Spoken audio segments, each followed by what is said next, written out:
name's Paul McMasters, and I was born in DeSmet, South Dakota.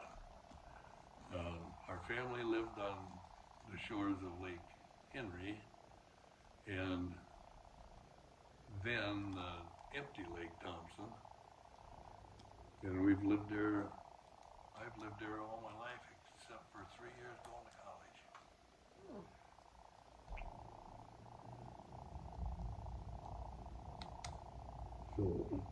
So, it's your turn.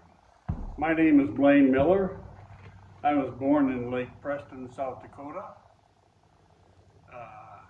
My family I grew up here in town, a block west of Main Street.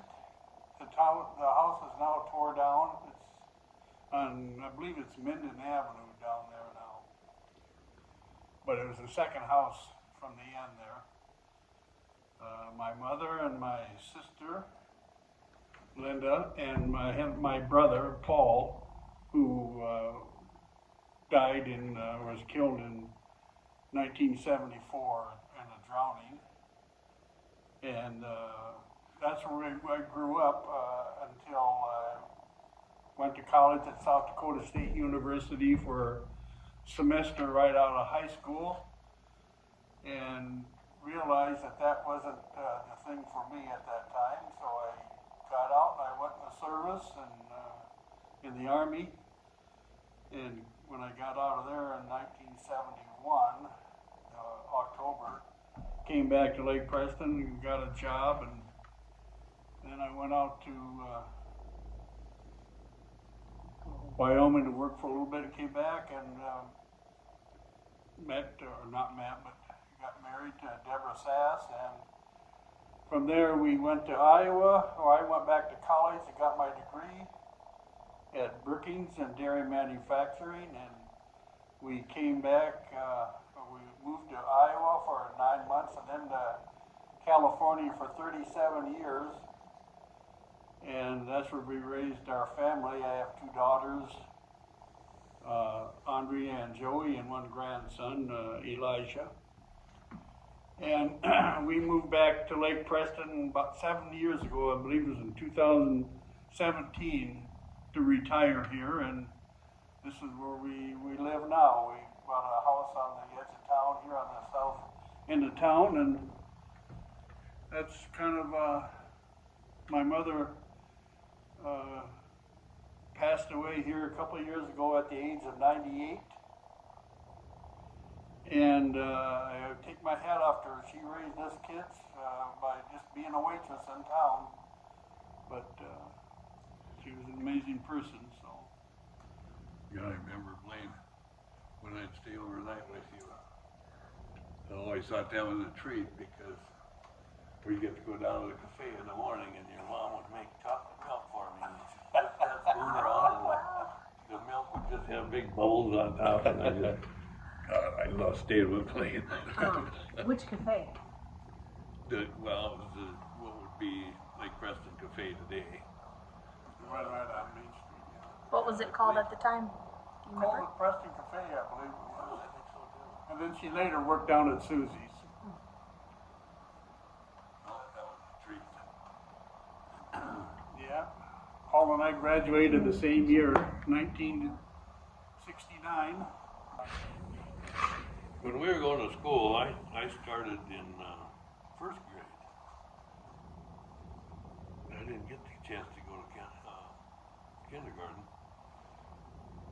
But I gotta ask you, Blaine, if my memory is right, we went to the school and the building's torn down now. But didn't we get to go downstairs in the basement every Friday and have chocolate milk? I think so, if I remember right, yeah. And That's where they had kindergarten, was down there when I went to kindergarten there that one year. Was the school in the same location even though the building's gone? yeah, the building that's torn down now. And then as you got older, you raised up in the building until you were up at. Oh. They went through, Sixth grade, wasn't 6th grade was the last grade, then you went, when the 7th grade, you went over into where the high school was. That's where it's at now. Okay. And you had 7th and 8th grade there downstairs, and then after that, you went upstairs to, when you were a freshman. So it was kind of the elementary building that got torn down? Yep. Yeah. That was strictly elementary then. Were the buildings connected? No. Never was. I suppose they were always intended to tear it down because they built a new high school building, and it would have been a good time to join them if they did, but they Sure. never. But then that, Where was the But, building setting in relation to the property now? The elementary school, would that be where the elementary was or where the gymnasium is? it was right in the center of the block. And it'd be straight north of where the original high school building was. So it would take up part of where the new elementary building is, but not all. But Yeah, it was just, more or less centered right in the middle of that. yeah, right to the east of where the new elementary is where that was. Then we were too young, but in the band room of the high school, where we always had band and the risers were in there and all that stuff, that was originally the auditorium for the school. Yes, and that's still in the band room today. Yeah. And there's 2 half doors and you can actually open those up and see the court. And then when you go upstairs in the high school building, if you look up around the building, there's windows there where you could look down on the auditorium when it was open. Oh. So the next time you're up there in the hallways, you look up there, the windows are still there. And like I say, Paul and I graduated in 1969, and I think there was 28 in our graduating class, Yep. if I remember right. You guys have any favorite teachers you can remember? All of them. All of them? Yeah. Not one favorite? Well, I don't know. Can't.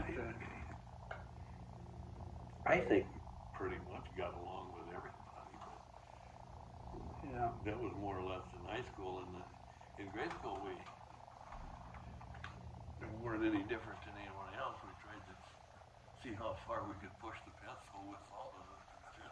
So, as I recall, We used to have a kind of a sick room when we were in the 6th grade, or upstairs in the grade school room. And I remember Doug Brown and he was a classmate. He was in a different class, but he was the same age, but they had sometimes combination room.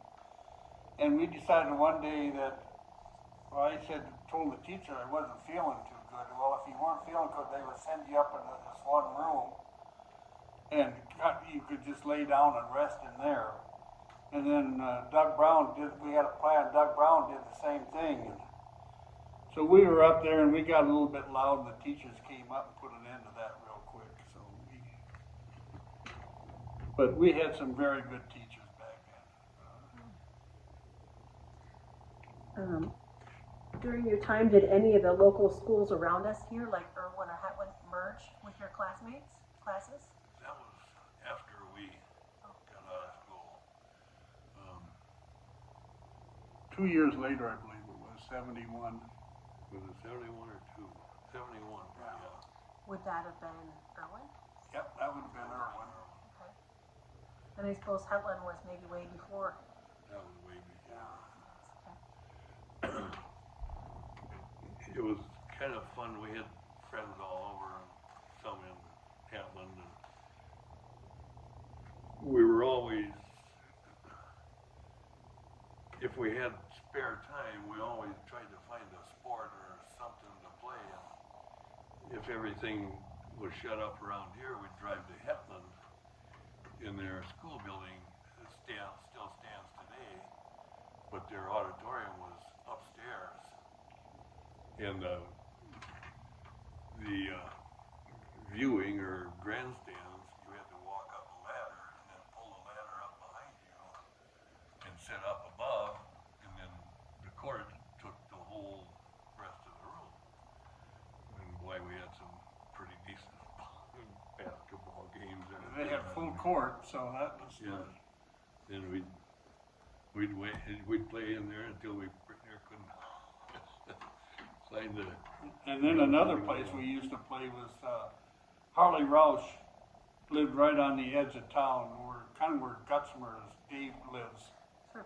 In that area there, and they had a big barn, and they had it full court upstairs there. And gosh, we used to go down there, and to play full court, that was something, But we had many games there that was pretty competitive, and we'd get a crowd down there. And when we were younger too, whenever I had a chance to come to town, I always lived on a farm, but whenever we came to town, where the Lutheran church stands today was a bare lot. And one of our friends lived right across the alley, and it was set up for a ball diamond. So when I would come to town anyway, I'd just meander down there. If there wasn't enough to play, you didn't have to wait too long. Some of us started playing, pretty soon we had enough per team, and a few people could bat and stay there all day. And that was a ball diamond right there? That was a ball diamond.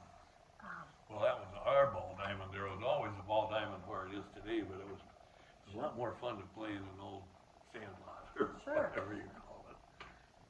A lady that I was reminiscing with, she mentioned that the football field wasn't always where it is today. No, that was where the baseball field is now. It ran east and west, kind of. So when you'd run down the field, you would be on part of the ball diamond, so you could get tackled in the gravel on one certain spot, or you could be out in the grass if you were good enough to be out there. But that was the only one we had. I wonder why they chose to move the football field. Modernization, I guess, or they want to make it better. And but I remember growing up too in Lake Preston. We would play baseball in the morning, go home and have dinner, and then go swimming for an hour or two, and then get done with that, and then go play baseball again. So our summers were filled with baseball and swimming back in those days. With the pool, the current pool we have today? No, it's different. We had the original pool. And that was bigger. It was And it had two boards, a high board and a low board, and the contest is who could do the most jump from the top board to the lower board, called them board to boards. board to boards, and if you got caught, you were out of the pool for the rest of the day or whatever. So you had to sneak. And we had the old pool had a sand treatment system. And the pool water would get pumped up through and then it shower itself over the top of the sand and then filter through there. And we had the cleanest pool in the country. Oh. And when they decided to revamp it, nothing old is any good, so then we had to have all these new filters. That was way after we graduated, but I always thought, why would they want to fool with something that worked really good? Sure. The pool was in the same It's location? the same location. And the bathhouse stayed, is that correct? And I think the bathhouse is pretty much exactly what it was. And then the pool went east and west also, correct? Yep, Yeah. in an oval, Which side was the deep end? the west West. end. But people came from all around to go swimming there. It was busy constantly. At night, no, you can't hardly find enough people to go into the pool. But Who would they have for lifeguards then? Just adults or? Usually high school. Okay. For some, maybe some that were just out of high school, maybe come back from college for the summer or whatever.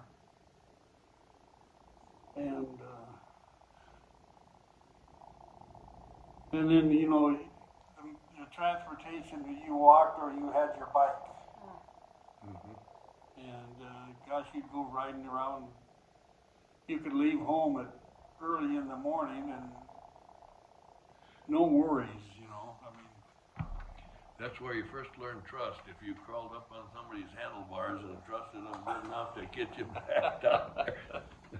That's always the way I looked at it. Had a lot of fun. Find a deck of cards and put them clothespins on there so they slapped on your spokes. or baseball cards that you wish you had now. Oh boy. From a kid to now, I know Main Street has changed quite a bit, but was there a particular place that you always sought out as a kid on Main Street? Main Street, as I remember growing up, was strictly used for driving back and forth. And you make U-turns at the Creamery corner, and then you drive down and make a U-turn at the church corner. UCC Church. And as long as gas was 19 cents a gallon, well, you could drive all night long and all the next day. And actually, I don't, to this day, I don't know what was fun about driving in a circle. That was the thing to do. Everyone did it. Everybody that owned a car was down there on the weekends. I never knew that this was a U-turn over here. Yeah. And there wasn't any pulling across Main Street to go park, you know. I mean, you had to go down to the U-turn. You couldn't do it halfway through like everybody does nowadays. Oh, and then, do you remember Blaine and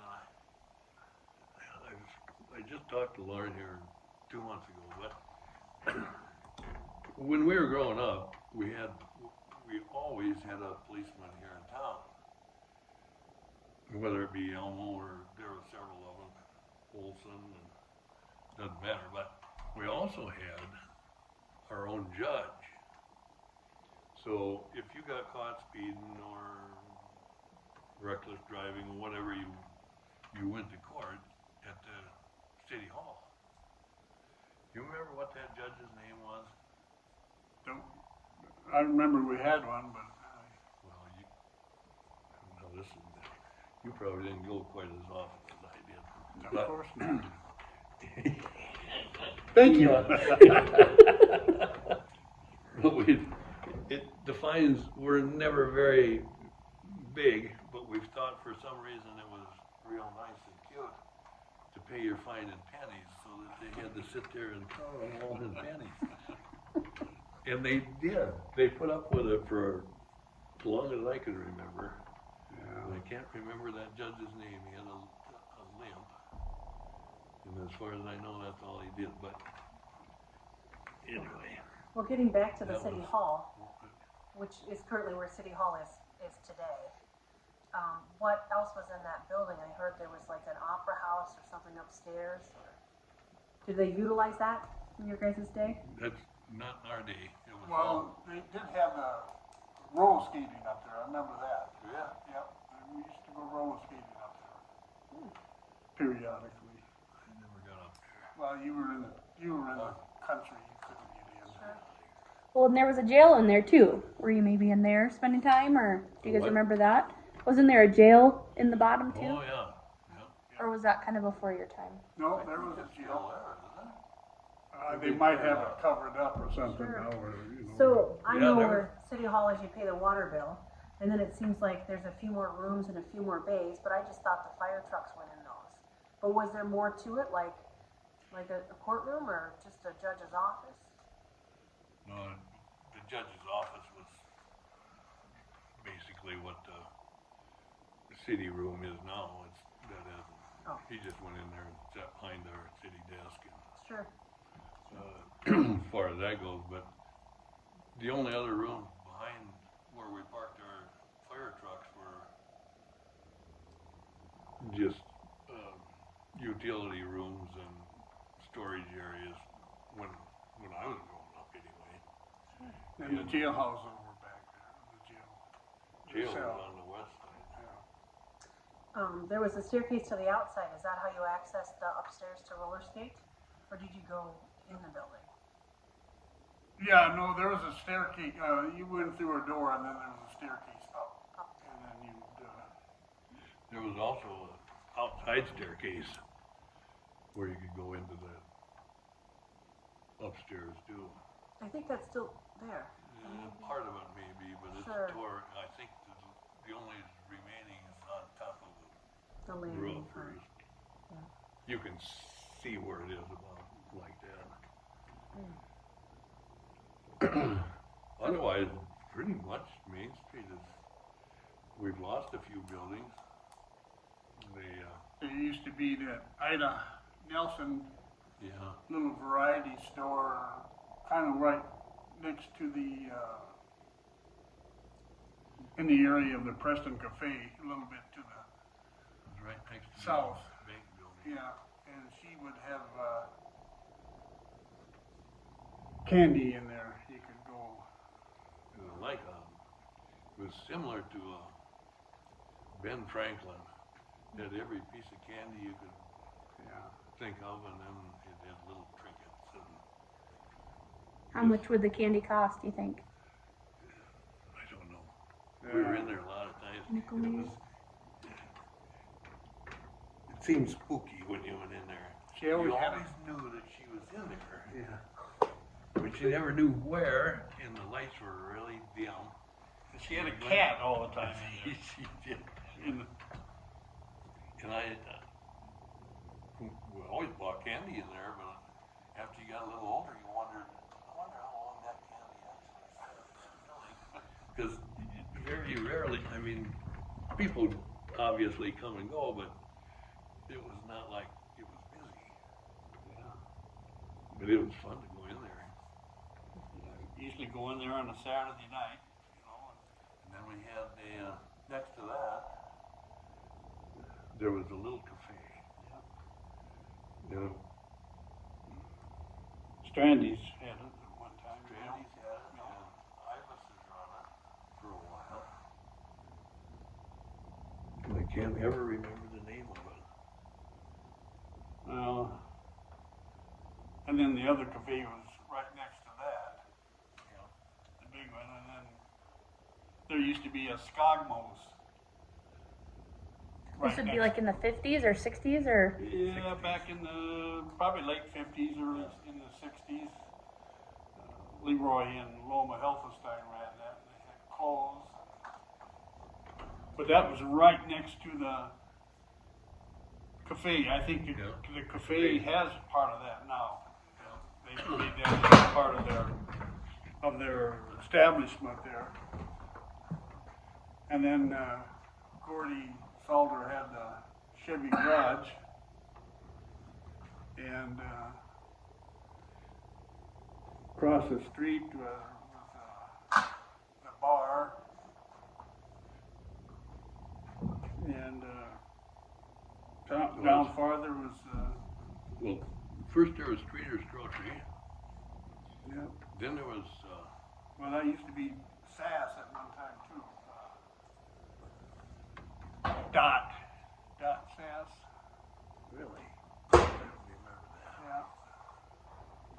Then in Maynard's, now, there was a clothing store and a grocery store there. And Bondi's sold clothing. And the store was kind of wide open, where you could see one side of the store to the other, but you just walked through, and then one part was a clothing store and one was a grocery store. Yeah, along the one roof there. Where was that one? That's where Maynard's is now. There was, Oh. Okay. And then farther down was Merrill Thomas had a variety store, and then Vermoynes had. Moyni's had a hardware store. And then it was Swenson's. Yeah. That's the drugstore, right? That's the drugstore. And then Bob Copperwood had a furniture store where the bakery is now. Yeah. Was it both sides or just one side of the? I believe it was both sides. Yeah, it was both sides and upstairs, and Oh. they had and I assume it's still there. There's an elevator in the back that took the furniture upstairs and downstairs.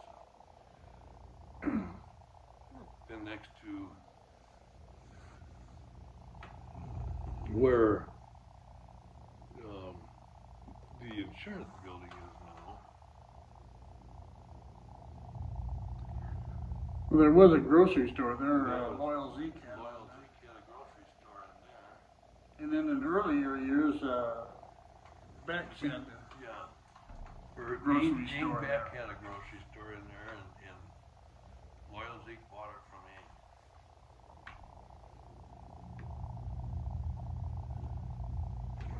Did you guys work in any of these places throughout the years? What are some places you worked in town? I worked at the Ford Garage. It was Hedberg Ford is where Bad Boys Toys is now. Sold Ford Garage, Ford cars. And I worked there during high school. And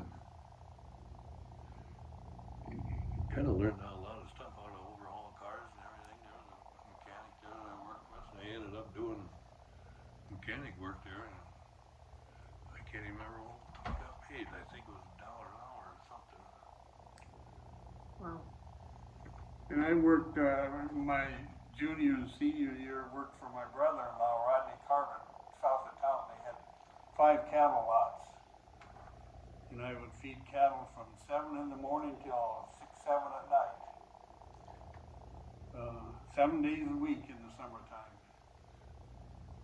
And I think when I started there, I got $1.75 an hour or something like that it was. Remember the one year he sent us out to Lyle Johnson's farm to pitch silage out of the silo. And you're in the silo pitching silage. You can't hear anything going on outside anyway, so we got tired and wanted a little rest. And we got caught resting. Larry Carvin stuck his head in the window and he said, "What in the world are you guys doing? We're paying you guys to work."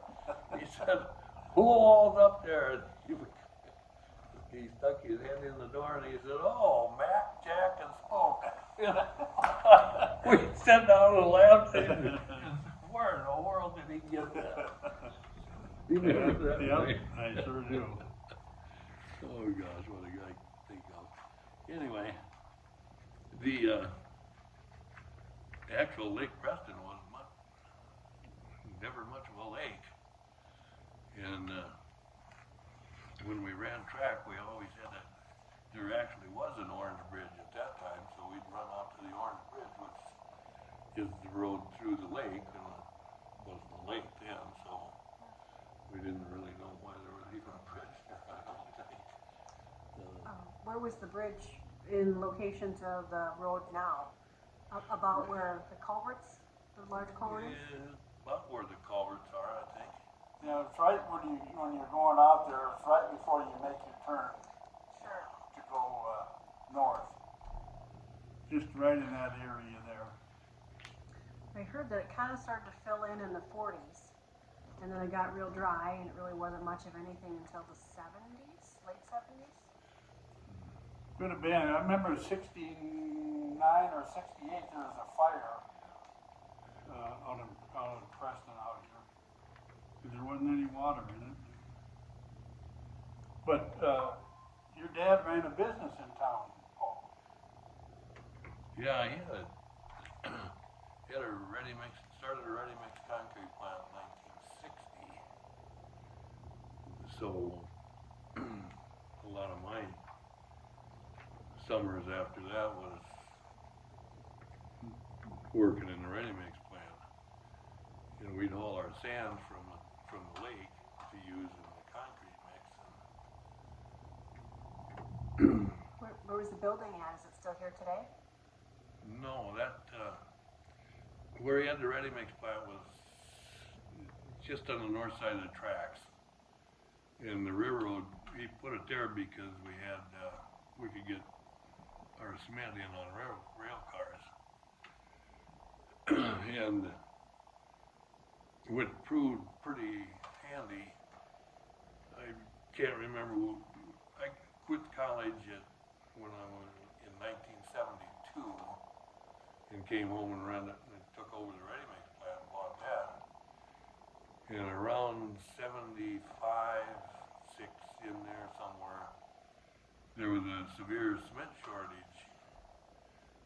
And nobody in South Dakota could get any cement, or very little. The South Dakota State had a cement plant of their own, and they couldn't furnish cement for anybody. So we went on an allocation system, but we had ours on a rail system, so I was getting cement from Oregon, which, as I remember, didn't cost a lot more than what we were paying for it. But I was getting calls from Aberdeen and Rapid City, and they wanted me to mix it in our trucks and drive it up there and put water in it, because they couldn't get any concrete. So, but I never did that. How long did the shortage last? Lasted pretty near a year. And, no, What year do you think that was? I think it was 76. Right in there somewhere.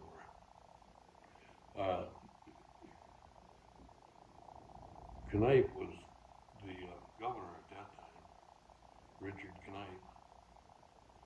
And when we had a meeting about this cement, the bigger companies in the state of South Dakota thought they should have everything they could get. And Governor Knipe said there was small guys like us, and he said, well, we ain't gonna let you guys have it all. They gotta make a living doing it. As far as I know, that's when it started back up again, and I could get it as much as I wanted, but Sioux Falls could only get 80% of what they wanted. So we weren't very popular at that time. And you speak of the train and using that rail system. What was that, DM&E at the time? Chicago Northwest. That was the train that ran north, east and west. East and west. And when Dad set it up there, you couldn't buy the land, but Chicago Northwest would give you a lifetime lease. You know, if I recall, it wasn't very much, but I wasn't in on them facts either. I just know that once it was there, and it was a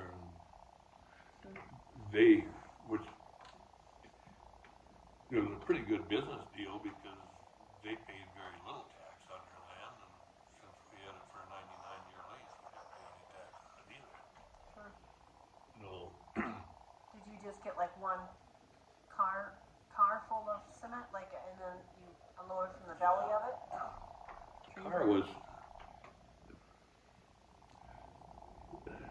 I think a car was 100 ton of cement. And the silo that we had would only hold like 140 or so ton. So we could order more than that, but you had to get it off the car and get it back on the rail line, or else you'd pay a daily demurrage on the car. So we could only order one car at a time. Well, then now that whole thing is all different. You can still order it by the car, but they have different depots all around the state. So when you call for cement, they'll just send a truckload out. What do you use to unload the car? We had to do it ourselves. Like wheelbarrows? No. Oh. It was an under the rail system. Okay. But most of the time you tried to do it right, but you had to, when you got done with a rail car, then you had to clean out the rail system and then stuff it full of bags and all that stuff because it'd take on water. And if you left any cement in there at all, the next time it took about 3 days for it to get running again. And by the time a rail car got here from Rapid City or Iowa, it was packed in them cars so solid that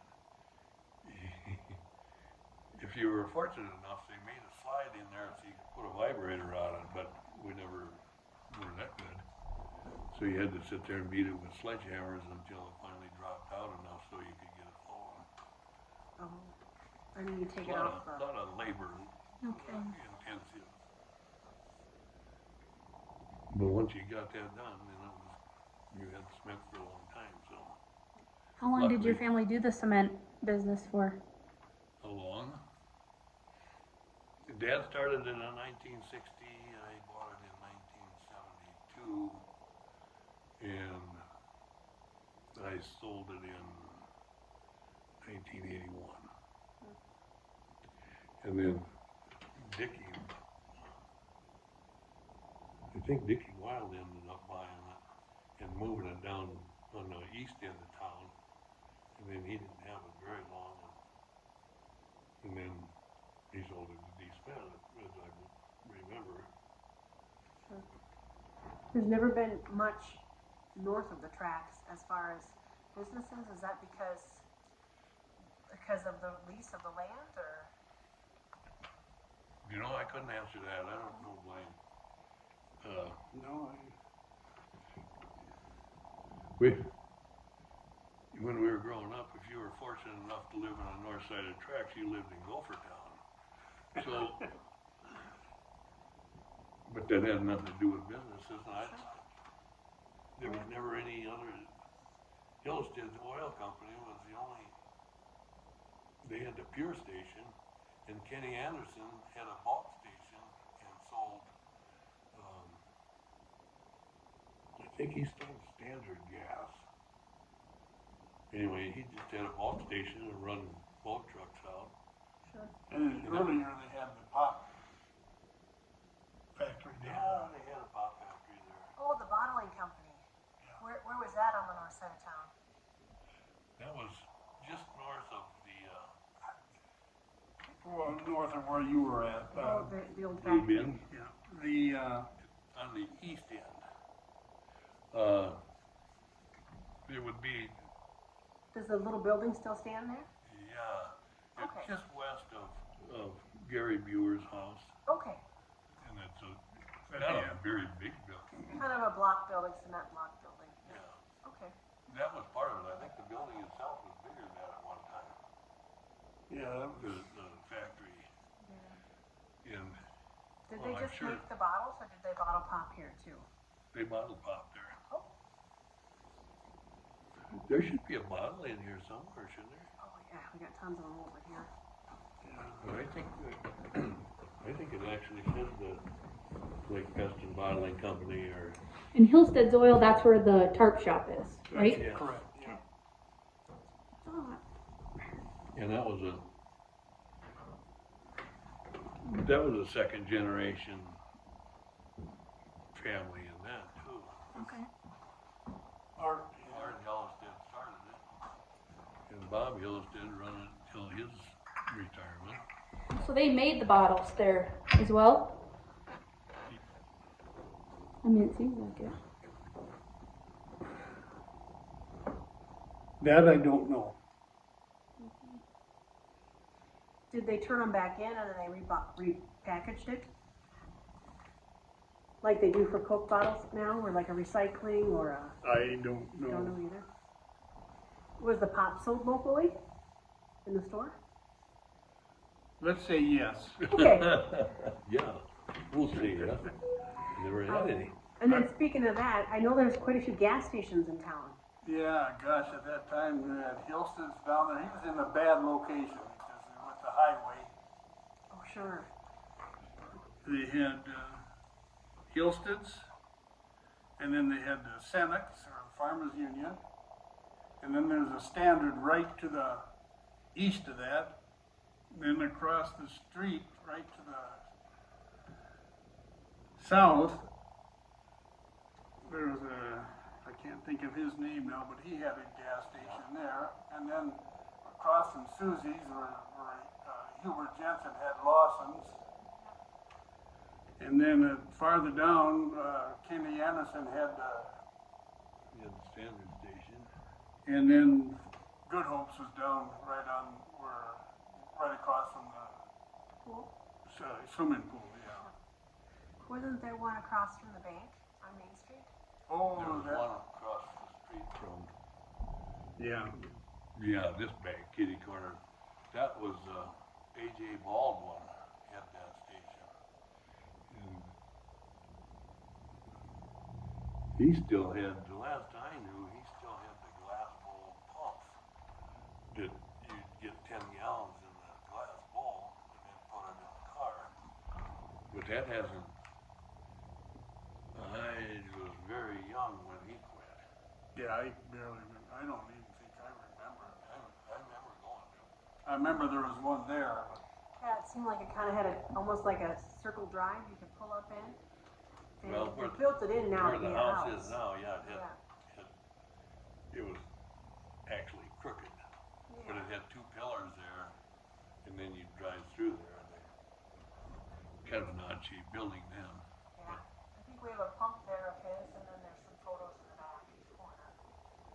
I remember when I was real young, my dad ran a pool hall uptown where he had the bar, and then he had pool tables and stuff in there.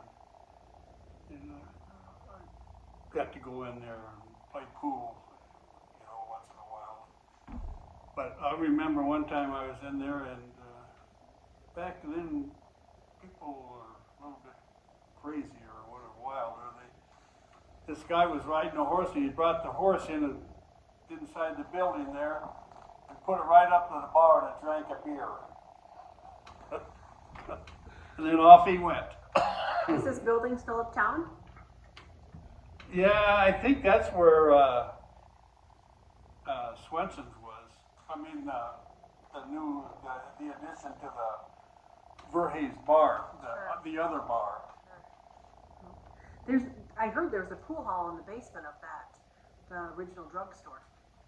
No, this wasn't in the basement, but No, but was there a pool hall down in the basement of that? I suppose it was a bar at the time, yeah, where the original Spencer drugstore was. yeah. I think that's where the location was, but where they would have horse shows and stuff like that. It was just an arena. Yeah, There was no buildings or anything? No. I remember it being there on the school bus, but it was all dilapidated. yeah. Originally on that piece of ground,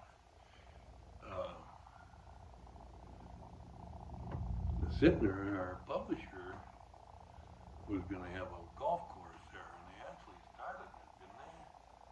Oh, They had a few hole golf course because D. Smith had already started theirs, and Sittner hated D. Smith with a passion. He wouldn't set foot in that town. He'd drive to Howard and around to go to Urine, I believe, but he was gonna, I think he was the instigator. He loved to play golf. So he started a golf course out there, and I don't remember anybody ever playing there, but I didn't play golf then either, so. Otherwise, I've always enjoyed living around Lake Preston.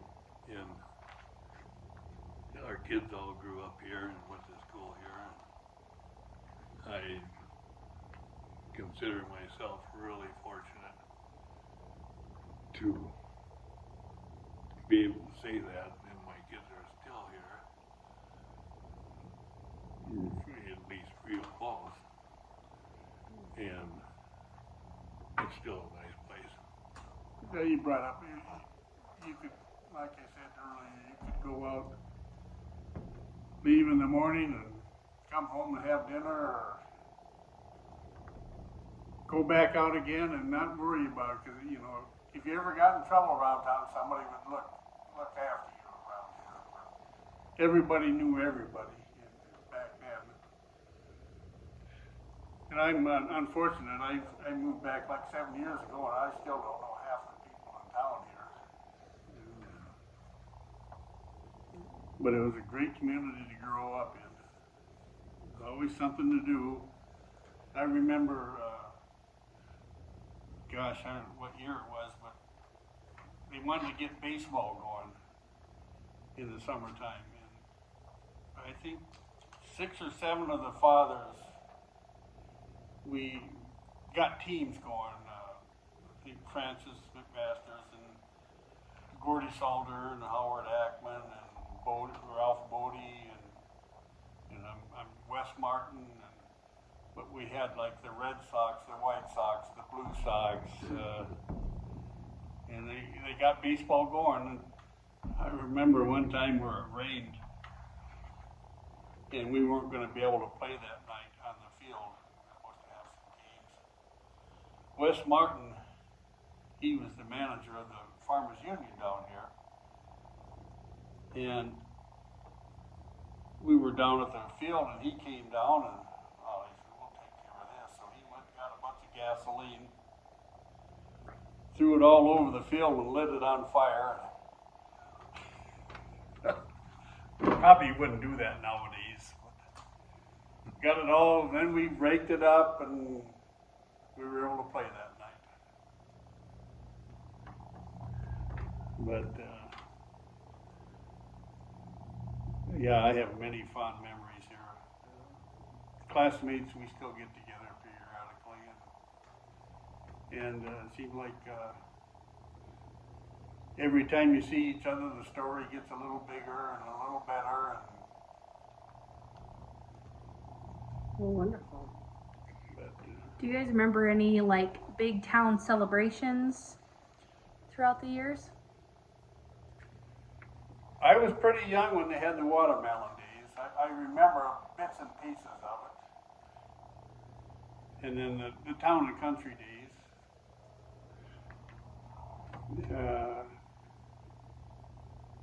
But yeah, seemed like there was a lot going on in this town.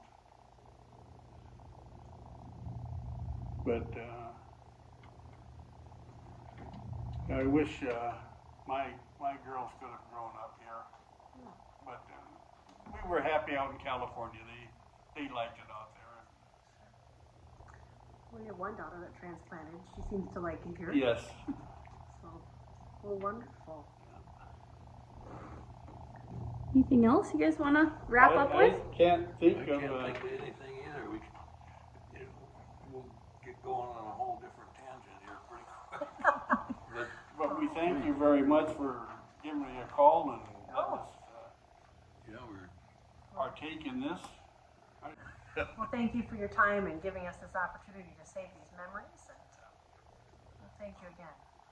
Well, we hope we made a little difference, but Yeah. everybody's got a little different memory somehow.